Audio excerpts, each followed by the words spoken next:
Hello, I'm Harlow, and welcome back to my channel and to the third episode of Cosmetics and Classics. I am so excited to start this video and to be discussing the film that we are going to be discussing today, but before I do, please like and subscribe if you already haven't. And also a thank you to everyone who watched my last video on 1933's I'm No Angel, written and starring Mae West and also starring Cary Grant. There's nowhere to watch that movie. You have to dig deep to find I'm No Angel right now, but every now and then I'm No Angel pops up on certain streaming platforms, so keep an eye out for I'm No Angel. If you're, wanting a little Mae West in your life. Should I do it? Yeah, I'm gonna do it. Oh. And like I said earlier, I am so excited to be doing this video. You guys, this is going to be an episode, darling. We are going to be fast forwarding from 1933, 35 years to 1968 to be discussing the, oh God, legendary, is that even big enough to describe this movie? Funny Girl. That's right, we are discussing Funny Girl today. Let's buckle up, buttercups. Yes, that's so exciting. I love Funny Girl. And that's why I wanted to talk about Funny Girl for my third video, but I also wanted to talk about Funny Girl because Funny Girl has been a topic of conversation pretty much all summer and even until recently. I'm filming this at the very end of September. Beginning of this month, Leah Michelle had taken over for Beanie Feldstein in the recent revival of Funny Girl. And there's been a lot of debate, a lot of controversy over that production, which I'm not going to get into in this video. I will give thoughts and opinions because I am myself, I am Harlow, I must give some kind of opinion. But yeah, I'm not going to really be getting into the revival that much or even the original theatrical production that much. I really want to focus on the movie because I feel everyone discussing Funny Girl right now isn't really discussing the movie as much, which makes sense because we're sticking to, the theater production, or the revival, obviously. But this is a channel about classic film. And I think that we gotta talk about the film version of Funny Girl because it is a really big reason why we are comparing Beanie Feldstein and Leah Michelle so much to Barbra Streisand 50 some odd years after she played Fanny Brice in both the theatrical version and the film version. And today I'm going to be attempting a Barbra Streisand 1960s makeup look. Keyword attempting. And I want to give a shout out to a YouTuber named Jonathan Curtis. I watched his video recreating a 1960s Barbra Streisand makeup look on his sister a few times, and it was really helpful, honestly. He did the eye makeup, so I'm going to be winging that, just like Barbra Streisand's wing.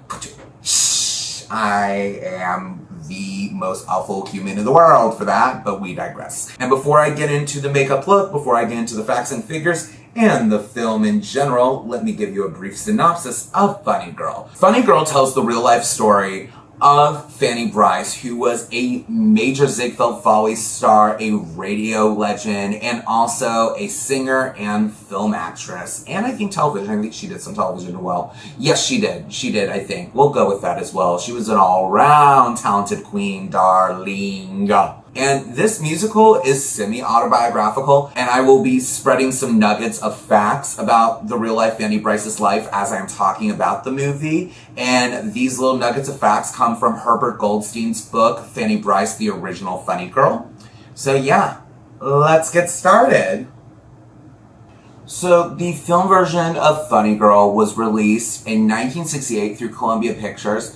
And as I said, it is a semi-correct autobiographical musical of the one and only Fanny Brice. And this was adapted from the 1964 musical. And this musical was a major moment on Broadway in its arguably golden era. Seriously, almost every major person who was behind the scenes in Broadway productions was involved with this musical. The book was by Jules Stein, the lyrics were done by Bob Merrill, and the book was written by Isabel Leonard. And it was directed by Garson Kanin, who is one of my very few male idols. I truly love him. And the choreography was done by Carol Hanley. And of course, the musical starred Barbra Streisand. And the musical really did take Barbra into a whole new stratosphere. Barbra already had been a pretty well-known fixture in music and theater by this point, and TV actually. She had major hit records, she had won Grammys, she had starred in the Broadway production of I Could Get It For You Wholesale, where she had a moment singing the song Mrs. Marbleseen, Mrs. Marbleseen, Mrs. Marbleseen, doing a very legendary chair choreography number with, while doing a very iconic chair choreography moment. Is that the right way to say it? Who cares? It's my channel. And yes, Funny Girl took Barbra into a whole new stratosphere, and the play was extremely successful, running over 1,300 shows and being nominated for 8 Tony Awards, one of them being for Barbra for lead actress in a musical. Now, Barbra did lose that Tony Award to a very legendary performance that year, just as legendary as Barbra and Funny Girl, Carol Channing in Hello, Dolly. Now, Barbra kind of did get the last laugh in that situation when she did star in the film adaptation of Hello, Dolly. Actually, take it back. Carol got that last laugh, because if you know how Hello, Dolly went, girl, wasn't how Miss Babs wanted it to go, I'll tell you that. I will tell you that. But we digress. And so Funny Girl then eventually got adapted for a film adaptation 4 years later that also starred Barbra Streisand and starred Omar Shariff, Kay Meadford, and Walter Pigeon. Now, this was Streisand and Shariff's film debuts, and my God, I mean, Shariff did a good job. I will give him that. Well, not good. He's fine. He's fine. He isn't great. He's Goldilocks. He's just fine. He's not too bad. He's not sensational. He wasn't reinventing the wheel, but he was not awful. And, and he also was, so studly. You couldn't keep your eyes off of him. So that helps. But this is Barbra's film. This is a Barbra Streisand vehicle, to put that mildly. And my God, it turned her from star to superstar to very quickly legend.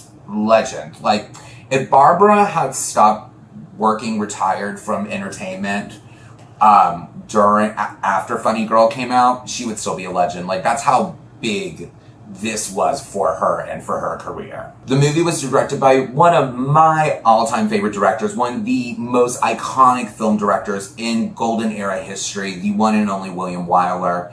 I love William Wyler so much. He was such a versatile director. He directed Funny Girl, he directed Roman Holiday, he directed dramas, he did so much. And so much of my favorite films, some of my favorites of Bette Davis, this is such a tangent going in such a different direction. I think William Wyler, and I'll discuss this more when I discuss a film that he directed with Bette Davis and starring in one of those movies, but I think that the way that we remember Bette Davis's acting and what she was best for, acting silent with her gorgeous eyes, that is because of William Wyler. Well, not because of, but William Wyler captured those performances better than any director, in my opinion. The movie was a critical and commercial success, was one of the top box office performing films of 1968, and that was really because of Barbra Streisand. Like, listen to these reviews. Like, Pauline Kael called Barbra's performance a brava performance. Roger Ebert called her magnificent. Renata Adler said that Streisand's talent was poignant and strong, and Rex Reed said that he probably saw the greatest film debut performance that he will ever see in his lifetime. And to be honest, I fully relate to Mr. Reed. I truly believe that this is the greatest film debut performance I will ever see in my lifetime. And this wasn't even made in my lifetime. I'm so young. I'm such a baby. The movie was nominated for 8 Academy Awards. Wait, I just realized. It was nominated for 8 Tonys and also 8 Academy Awards. Yeah, I'm looking at my notes. That's right. Wow. Okay, 8 and 8. I don't know what that was for, but okay, cool, interesting. Barbra won lead actress for her performance in Funny Girl, tying with the one and only Katharine Hepburn with her third Oscar win for Lion in Winter. I'm not going to get too into this Oscar race because that is a whole video on its own. Actually, there is a video talking about that Oscar race. I will link down below. My friend Be Kind Rewind did an amazing video about that 1969 Best Actress Oscar race and how Barbra Streisand and Katharine Hepburn tied. I will link below. Also, fun fact, while I was doing my research for this video, I realized William Wyler, I think, may have directed the most Best Actress Oscar wins. Because he directed Greer Garson and, even before that, Bette Davis and Jezebel, Greer Garson and Mrs. Miniver. He directed Audrey Hepburn in Roman Holiday, which is her, well, not her film debut, but her American film debut, in the film that made her a star. So two star-making performances he directed to Best Actress Oscar wins. Oh, and also Olivia de Havilland and The Heiress. Yeah, get those great female performances on camera, Mr. Wyler. I stand that. This movie has quite a legacy. There was a sequel to Funny Girl called Not Funny Lady. We had to stretch far, didn't we, for that title, didn't we? And that came out, as I said, in 1975, also starring Streisand. Did not do as good, sure, let's go with that, as Funny Girl did. Streisand did receive a Golden Globe nomination for it. I actually haven't seen Funny Lady, so I'd be really interested to compare and contrast reviews I have read of Funny Lady in my own opinion, because a lot of the times I do not agree with a lot of critics. Honestly, nowadays, to get my opinion, get a feel of what a movie is like, I usually just go on Letterboxd and read people's reviews, because that's usually for me a way better tell of how I'm going to feel about a movie. And yeah, most people don't love that movie, but maybe I'll probably watch it one day, probably for this channel. Why not? Why not? And the music from this movie, I mean, has just as strong of a legacy on its own, divorced from Streisand. I mean, songs like Don't Rain on My Parade are truly standards, especially in the musical theater sphere. And all these songs have been covered by multiple different artists. We have seen them be done countless times on theater, Glee. We have seen them be done so many times in so many other areas of the entertainment world by amazing and incredible performers. And of course, there has been a recent 2022 Broadway revival of Funny Girl. Now, I'm not going to get too deep into that. There are so many videos out there on YouTube talking about this revival and all the drama that has happened with this revival. One of my favorite YouTubers, Mickey Jo Theater, by the way, if I ever was a pageant queen, that would be my name, Mickey Jo Theater. I'm going to tweet that later. Look out for that. We digress. I'm going to link his channel down below. He did quite a bit of videos about Funny Girl and the debacle of Funny Girl and how people have been receiving Funny Girl and their opinions. So yeah, I'll link them below because he did some really good videos on this subject already. I will say though, personally for me, I don't think that Funny Girl ever should have had a revival on Broadway, period. That might be an unpopular opinion, but hear me out. I think when a performance like Streisand's is so iconic and we have it on film so we can compare it, it's just going to be too hard for, I think, anyone to really come in and make it their own, in my opinion. I mean, well, Julie Benko is kind of proving me wrong now that I'm thinking about it. And I'll get to her in just a little bit. But yeah, I think it's just hard, especially because like we have it on camera. And I think the difference between something like Barbra and Funny Girl versus Liza Minnelli and Cabaret is that Liza didn't do Cabaret on the stage in the original production, but also Sally Bowles, the character that Liza played in Cabaret, is not supposed to be a talented performer. She's not supposed to be a good singer. She's not really supposed to be anything great, which is why she will always be in the little cabaret and that she performs in. Funny Girl's a very different story. Funny Girl is supposed to be Streisand caliber of talent.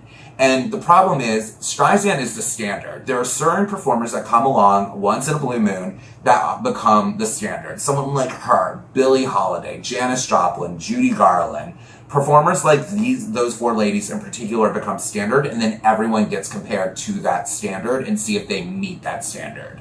And unfortunately for Beanie Feldstein, I didn't get to see her performance in it. I am a fan of Beanie. I just want to say that before I say what I'm about to say. Clearly didn't make that, didn't reach the brief, especially with the vocals. And from what I've been hearing, Leah Michelle has done a good job. Obviously, her vocal performances of Funny Girl have been documented multiple times in Glee and in other performances that have been caught on camera.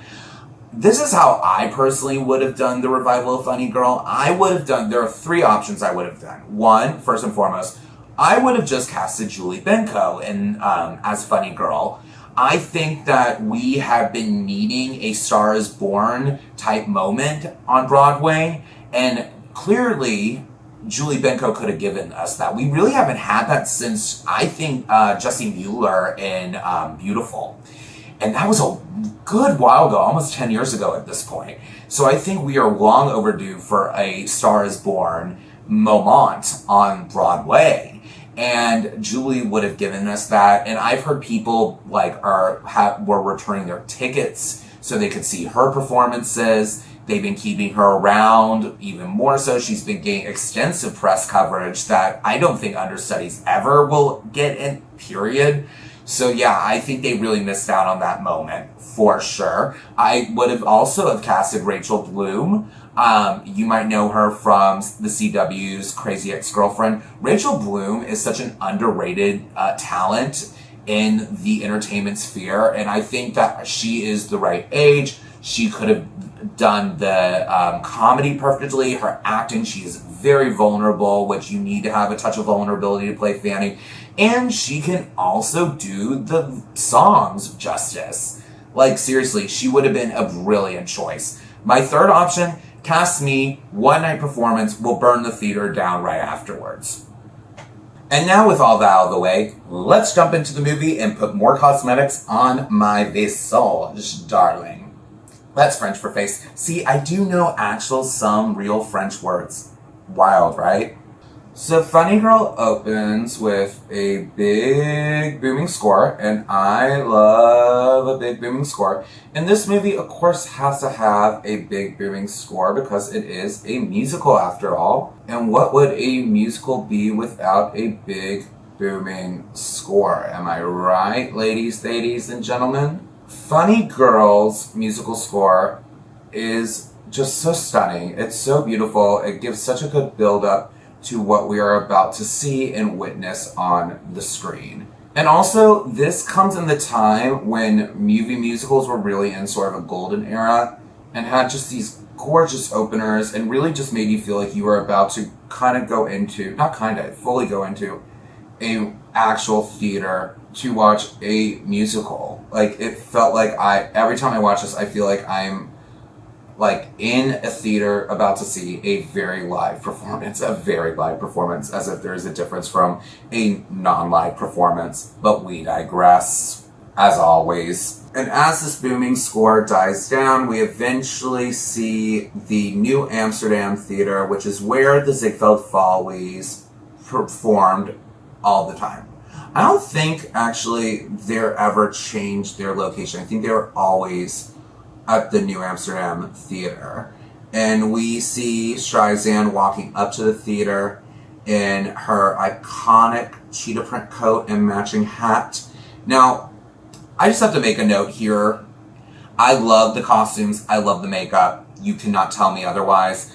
But the makeup and hair for this movie are Barbra Streisand's own hair and makeup, and nails too.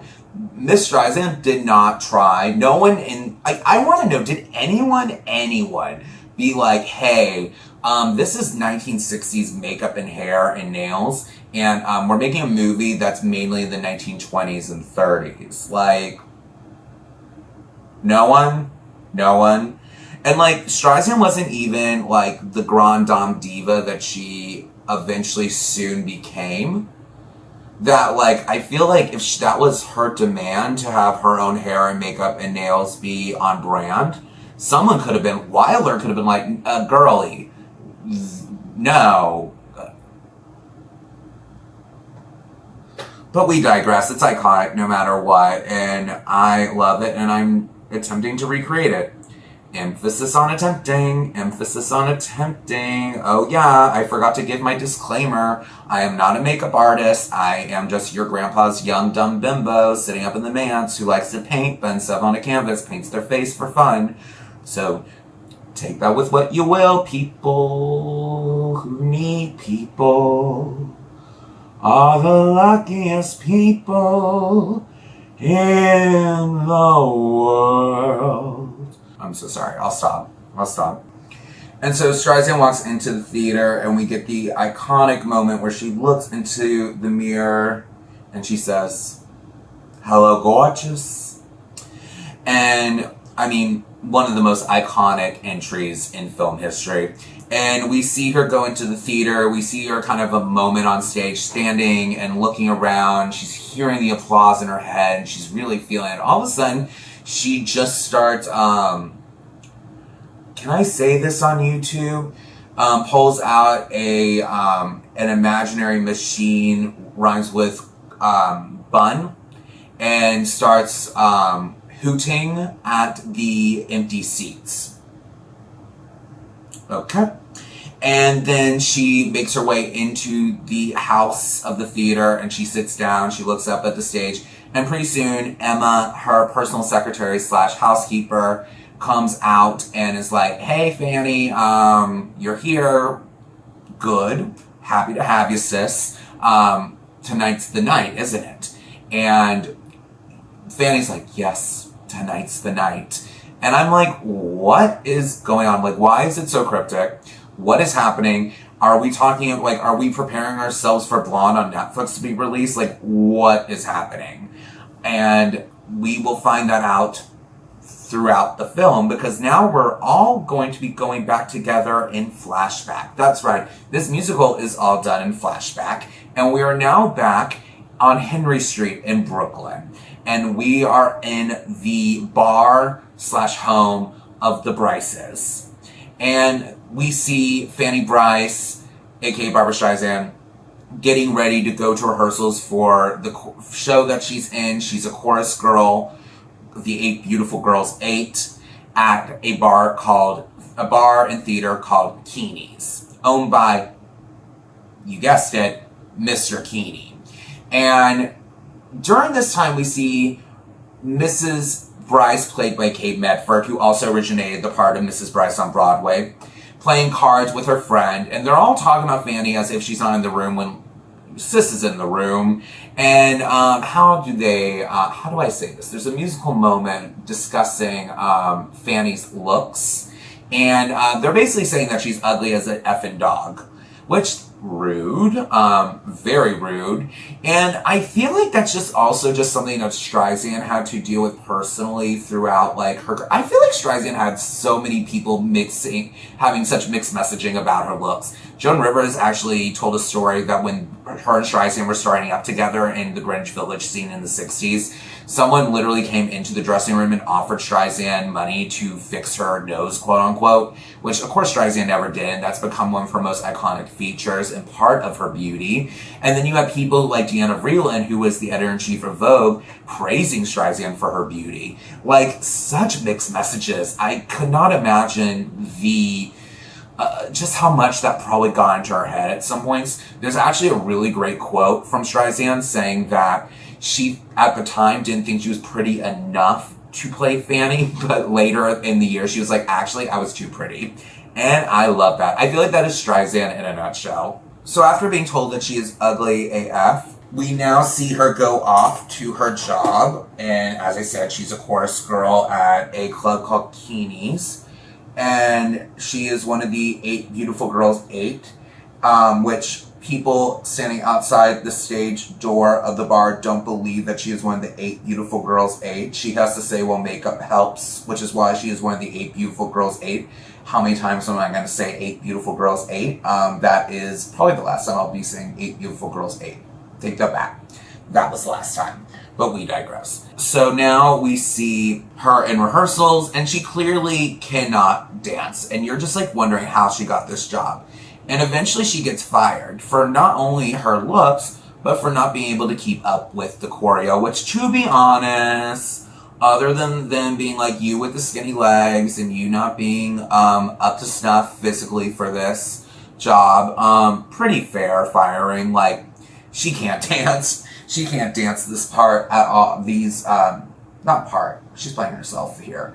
But she cannot dance at all. Like, at all. And so I think, honestly, it's a pretty fair firing. And Fanny starts defending herself why they shouldn't fire her.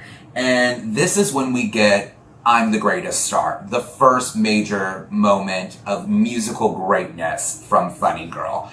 And it really does show why Barbra Streisand is one of the greatest stars in entertainment history. She sings about what she can do. She sings about how talented she is and how no one knows it. How she's an onion roll on a plate full of bagels. Love that analogy. And she sings this song to perfection. And it really is, I think, actually a very underrated song in the Streisand repertoire. I've actually been very lucky to see Streisand perform twice live, actually. And each time I'm like, please close with this. Please do this as your encore. Because, like, you are, and you're the only person who low-key can get away with singing about being the greatest star because, like, you are. And she doesn't. She usually does Happy Days Are Here Again, which is very fair. Like, fine, love that, live that. But, like, come on, I want the diva. Give me the diva. We want the diva. We want the diva. We want the diva. I'm exhausted. Wow, that took a lot out. I need to go to the gym.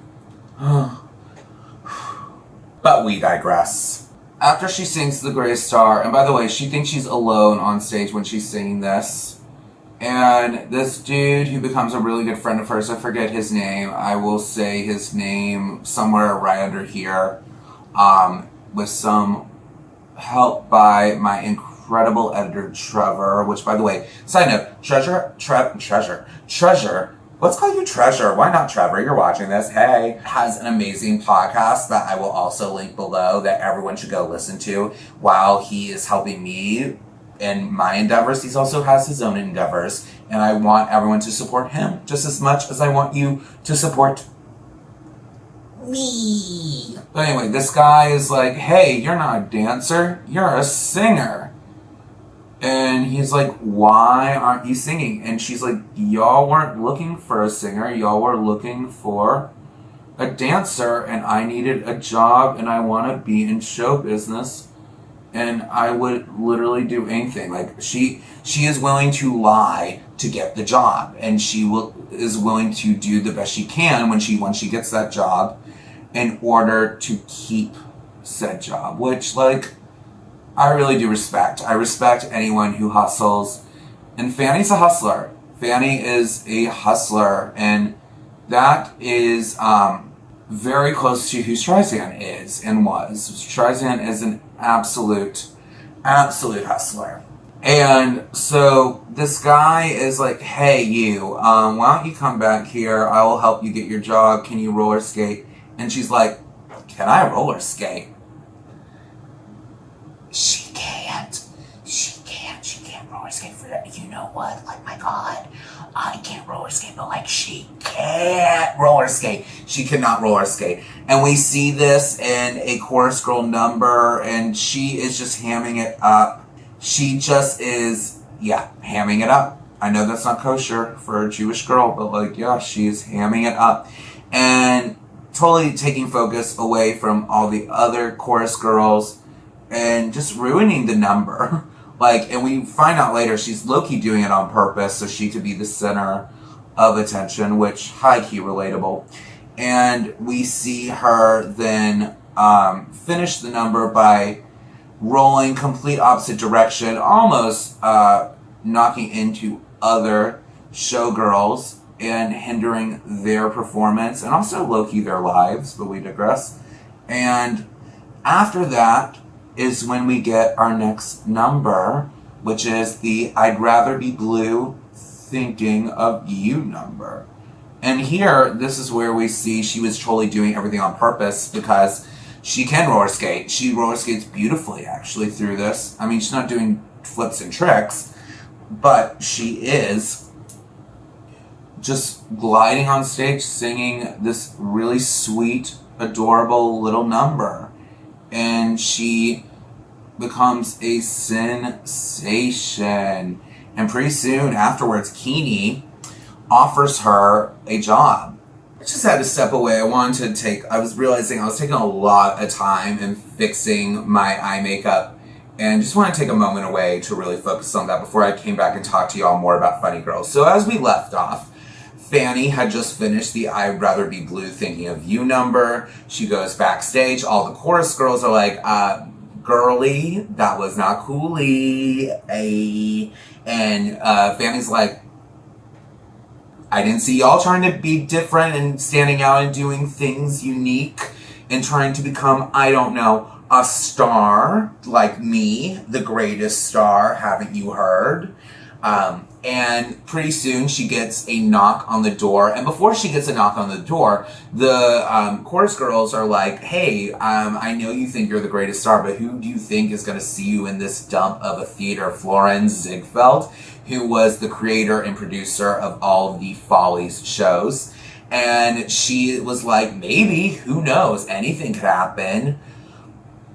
I love when they tell us what's going to eventually happen in the film, but we digress. And pretty soon she does get a knock on the door, and there is not Florence Ziegfeld, but Nicky Arnstein, aka Omar Shariff.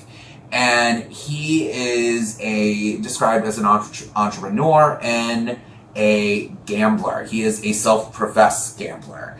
And while they're talking and having a moment, Fanny is like, you're the most handsomest man I have ever seen in my life. And to be honest, if Omar Shariff came up to me and was kind of being a little flirty and telling me how talented and amazing he thought I was, I would have the same reaction as Fanny does throughout this whole scenario. And she's talking about how gorgeous his ruffled shirt is and how, he needs to use a little starch on the ruffles, for which he's like, a little starch on the ruffles. And he gets closer to her. And I felt it. And if I felt it from watching it on my TV screen 50 odd years later, I cannot imagine how Streisand must have felt when he did that to her during that scene. Whoo, mama. And then during that whole scenario, Mr. Keeney comes up and he's like, hey, we're going to give you a job here and we're going to pay you this much. And Fanny immediately accepts. And then Arnstein is like, nah, she's going to do more than that. I actually know people who would love to hire her. And unless you pay her this amount, then, she'll walk away. And Keeney agrees. And then Fanny's like, hey, thanks. However, don't do that because you could have cost me my job. I could have been left broke and I need this job because I'm not from money. I don't have a lot of money. Now, to interject with some fact, this is actually very opposite of how the real Fanny Brice was raised. The real Fanny Brice was actually raised pretty comfortably. Her mother was a realtor around the New York, New Jersey area, and they lived pretty comfortably in New York. In Manhattan. So she was not this poor Jewish girl from a poor neighborhood in Brooklyn at all. This happened in real life. If this was the case of how Nicky Arnstein and Fanny Brice met, I don't believe this is how they met. Then, she has every right to be mad because, anyone who costs someone their job, no matter what financial background they come from, is not the move. She could need the job because, she's trying to make her way in show business. So, yeah, I totally get why she would. The real life and the fictional Fanny Brice are not the happiest with Nicky Arnstein and what he did, but he explains that he is a gambler and that, he takes gambles all the time. And she's like, yeah, that's my career. Don't do that. But we digress. So now we move on. It's been a couple months later. Fanny is still performing at Keeney's. And she's like, I need new songs. I need, something to happen. Something's got to give. And pretty soon, they get closer and closer to Fanny's home. and someone comes up and it's like, hey, there's a telegram for the Brices. And a telegram means someone has passed on. So Fanny is really, really, really concerned.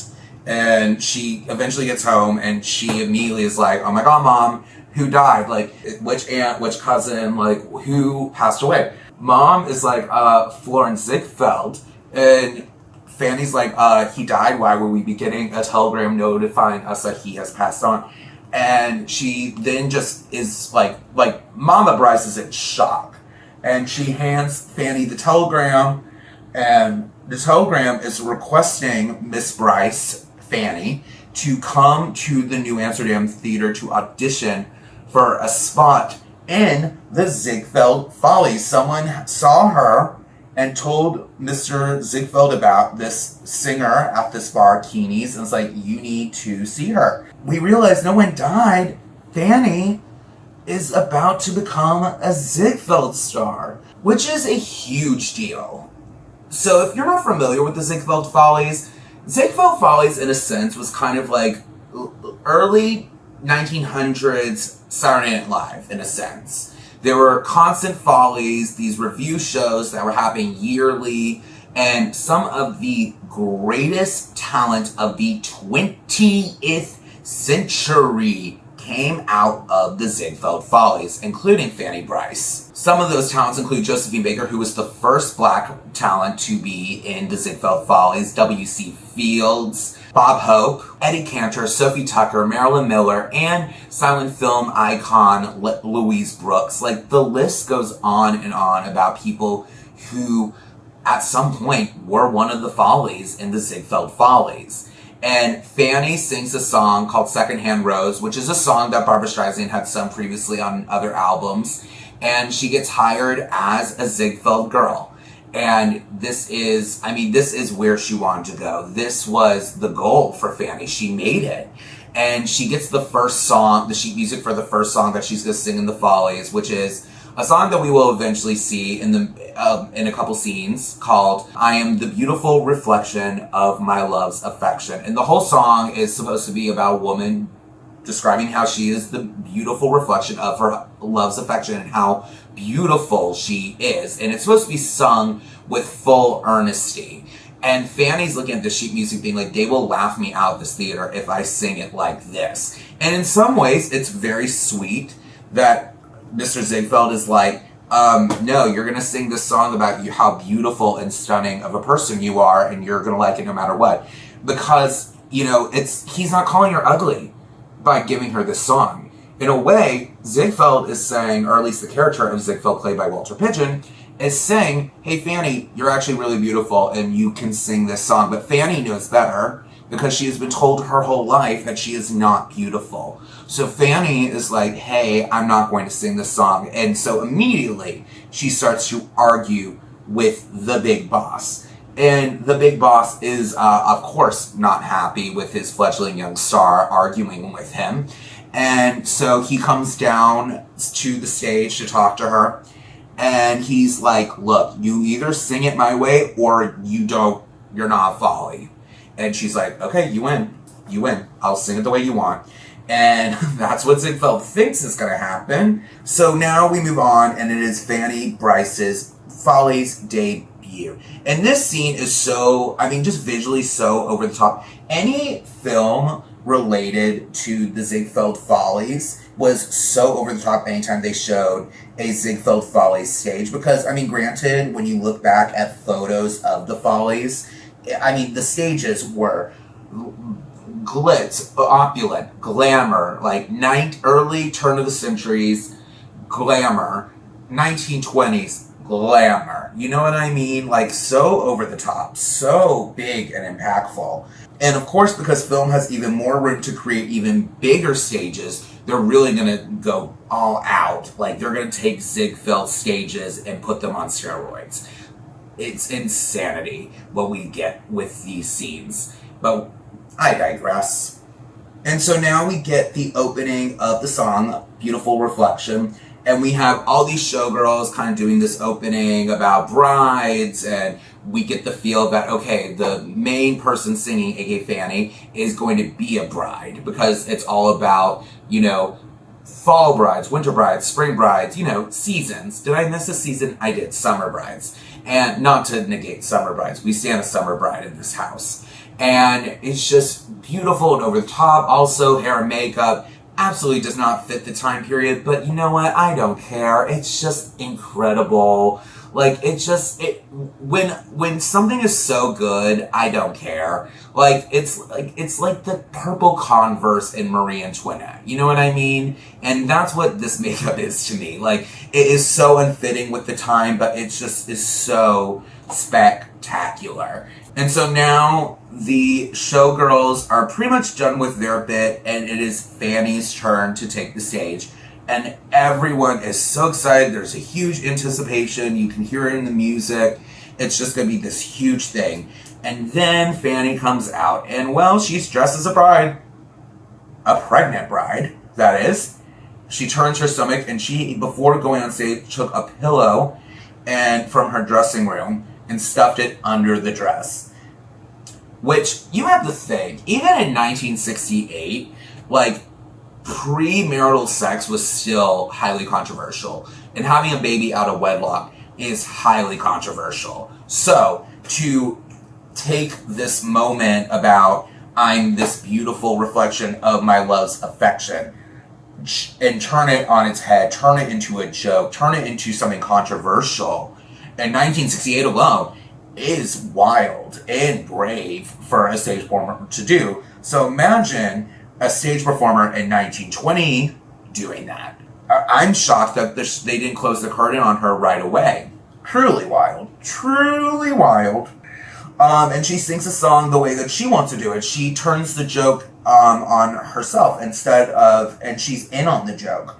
So instead of everyone laughing with her as she feared, everyone is laughing, but they're laughing at her. She is in charge of the joke. She is able to take control. And honestly, that's really powerful. You know, when you're able to take something that is your strongest insecurity, which is your whole face, which is so sad, because like everyone should feel beautiful about themselves no matter what. And she, is able to empower herself by making it into a joke. I get that. That's like my coping mechanism too. I use humor to get me through things that make me feel scared, uncomfortable, insecure, so on and so forth. And that's what she does here. And I think that's powerful. Some people might call that showing a lack of vulnerability, but I say that is strong and powerful. Oh, So as the song wraps, Fanny can see from the stage Ziegfeld standing in the wings, and he is angry. And she's like, might be my only time I've ever performed on this stage. So she goes backstage. Ziegfeld immediately pulls her into her dressing room, and he whispers in her ear, "You're fired." And then they go into the dressing room. But while they're on their way to the dressing room, everyone is like, "Fanny, that was brilliant. That was great. I can't wait for more performances. Ziegfeld, you found a star. What a find you have, Mr. Ziegfeld. Mr. Ziegfeld, this is the moment. She is the doll now. Come on now." And when they go into the dressing room, she explains everything I just explained to you about why she decided to put the pillow under the dress. And, Ziegfeld's like, I really should fire you, but I clearly have a hit on my hands, so I'm not going to fire you. And Fanny is able to keep her job, which is great. And then soon after, even bigger news, Nicky Arnstein shows up. He knocks on the door to congratulate her, and he also sent her yellow roses, which, cute. How sweet. I love yellow roses. I mean, if you're going to send me roses, send me red roses. But yellow's just as pretty and sweet, and it works for Fanny, so I'm happy for her. I'm happy for her. Yeah. And this is when Fanny kind of starts flexing a little bit about how good she did. Reminds Mr. Ziegfeld about how people were just reacting to her and how, she needs a little bit more and control, and how she needs to keep the song the same. Well, actually, Ziegfeld's like, you're going to be doing the song exactly the same way. And reminds her about how many current calls she had. And he agrees to everything she says, pretty much. which fabulous, wonderful, great. We love to see it. We love to see it. And then we get to see a little cute moment between Nikki and Fanny, and he's like, good for you for taking control in 6 curtain calls. To which Fanny turns to him and goes, it was just 5. So like Fanny, Fanny's a businesswoman. Fanny knows how to sell herself, and I think that's just like all the that's what it is. I think that's what show business is at the end of the day. Like, it's all about selling yourself.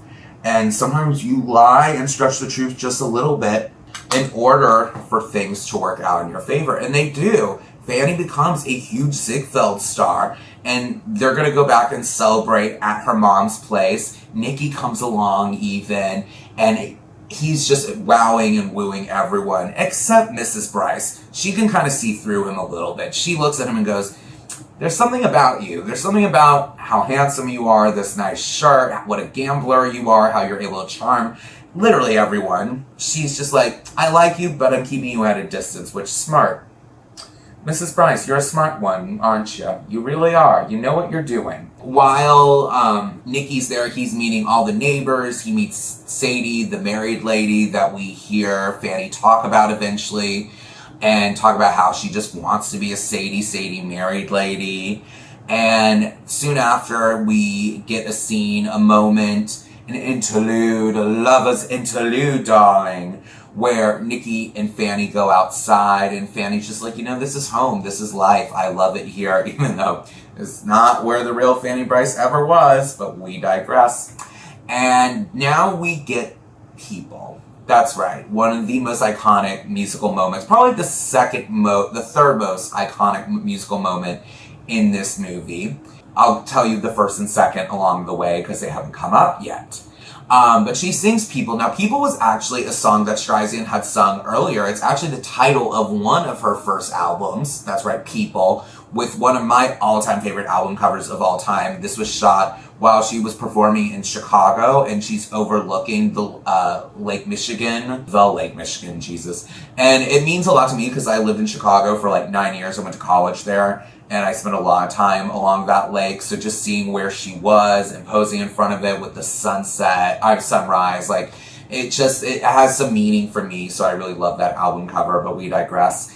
And it's just a beautiful moment, and the song is just beautiful, talking about people who need people, are the luckiest people. No, I won't do it. In the world. And so we get this just amazing moment between the two of them. As I said, it's a lover's interlude. And who doesn't love a lover's interlude? This moment is just so beautiful because it really just kind of just talks about, even though Nikki and Fanny are two polar opposites of humans, they're lonely at heart. And so that's kind of what People is. It's just a song about loneliness, and I think it's just beautiful. That moment ends and we move on. So we fast forward through time. Fanny is an even bigger Ziegfeld Follies star. They're traveling around the country, and they're getting off at a train station, and photographers there take a picture with all the Ziegfeld Follies, all the girls in the show, all these gorgeous women, talented women, beautiful women, amazing show-stopping, never been done before women. And then Fanny comes out, and she gets her own solo pictures. The photographers, they're like, hey, where's that new star? And they take pictures of her. And while she's at the train station, she sees Nikki. And it's a bittersweet feeling when she sees Nikki. She's definitely upset. And we find out later it's because he just kind of ghosted.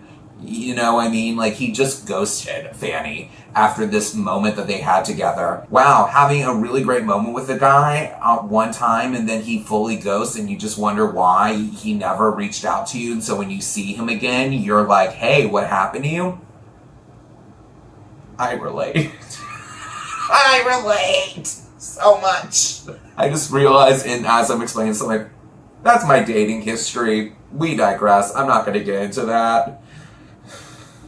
I need to get back into therapy, I swear.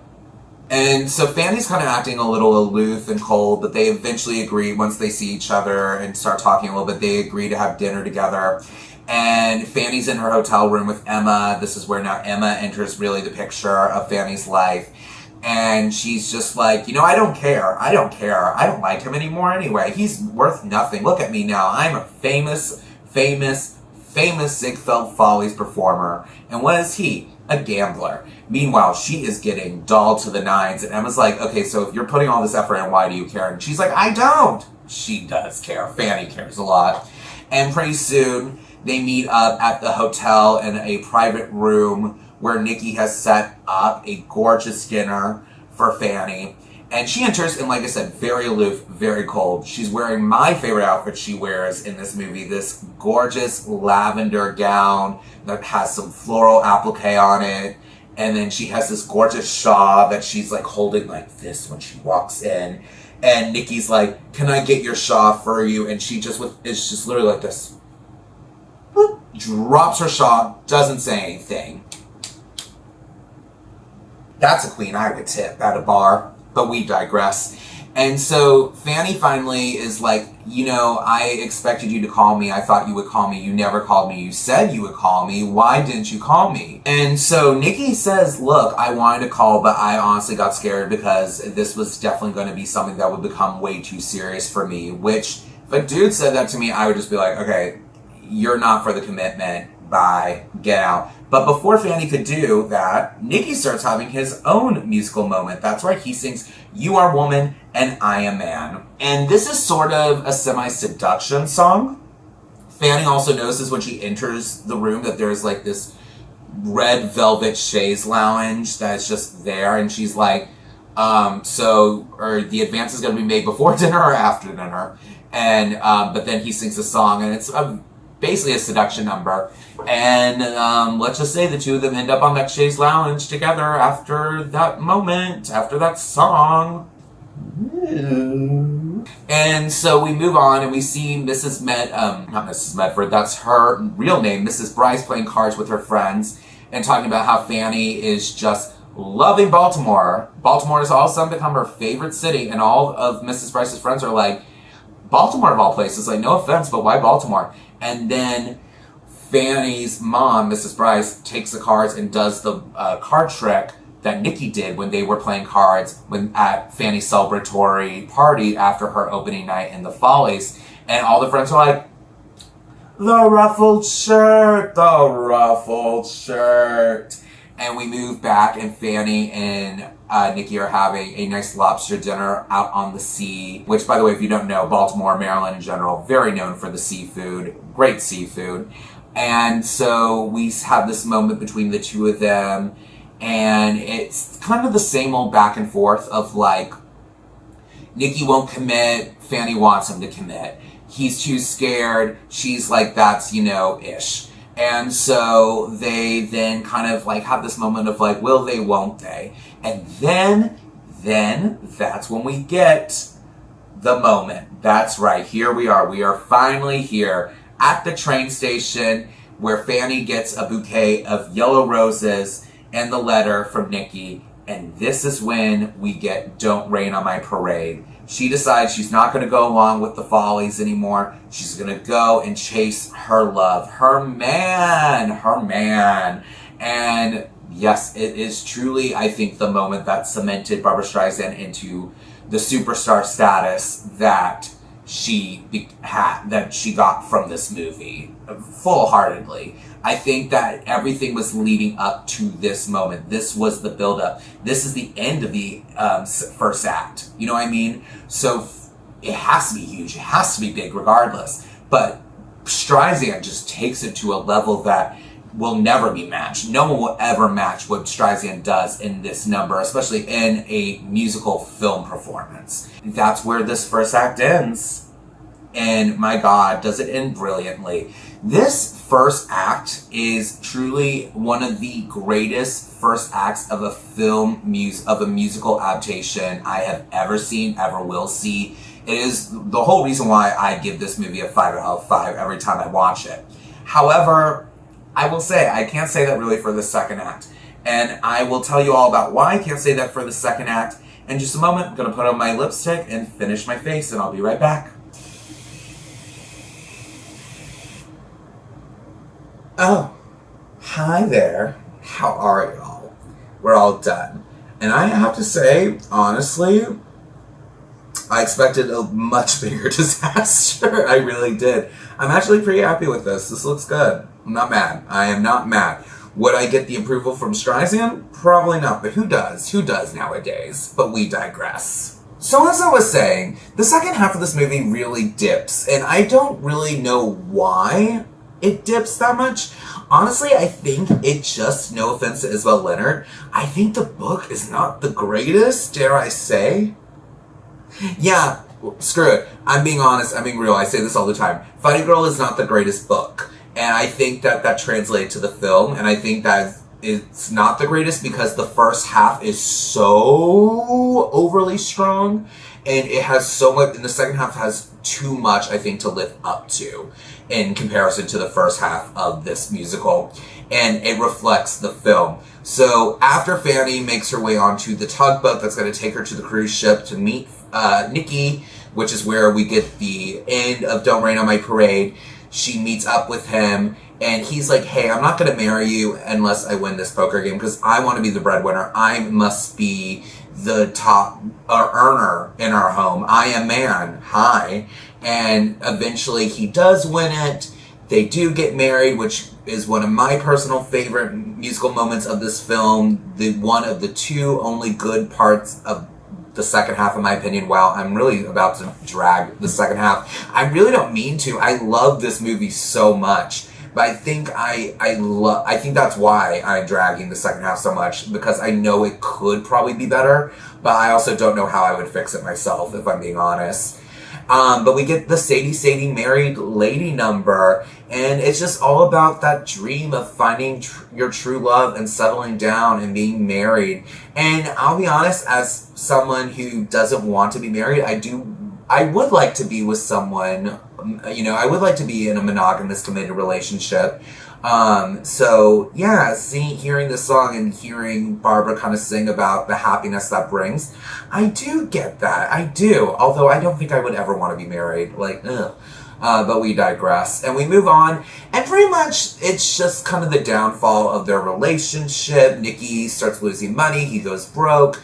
It reflects their relationship. It just drags Fanny down. And eventually Nikki starts getting into some shady business where he gets arrested, gets in trouble with the law, and he goes to jail. And we are now back at the New Amsterdam Theater where we started.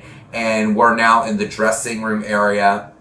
And Nikki and Fanny have their final meetup. He is out of jail. He's like, look, we should divorce. You do not need me. I am not good for you. And Fanny's like, but I love you. You're my man. And he's like, yes, I know, but like, you can do better. Let's be honest. And it's so true. I just hate that, like, Fanny couldn't have had that realization on her own. Like, it had to be Nikki give her that realization that she needs to move on. And this is when we get the title song from the musical Funny Girl. I really relate to this song in a lot of ways.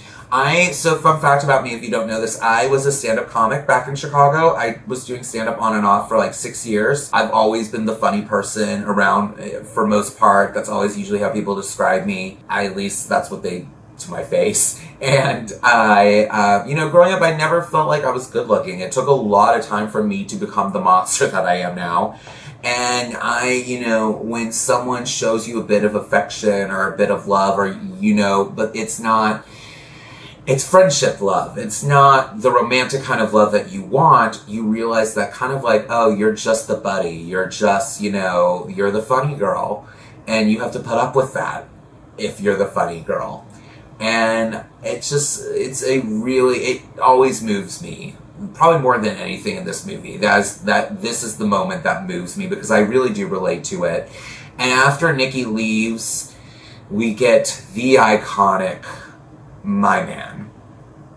The iconic My Man. That's why I'm wearing this top, by the way, because I felt like I could emulate Barbra at the end of the movie.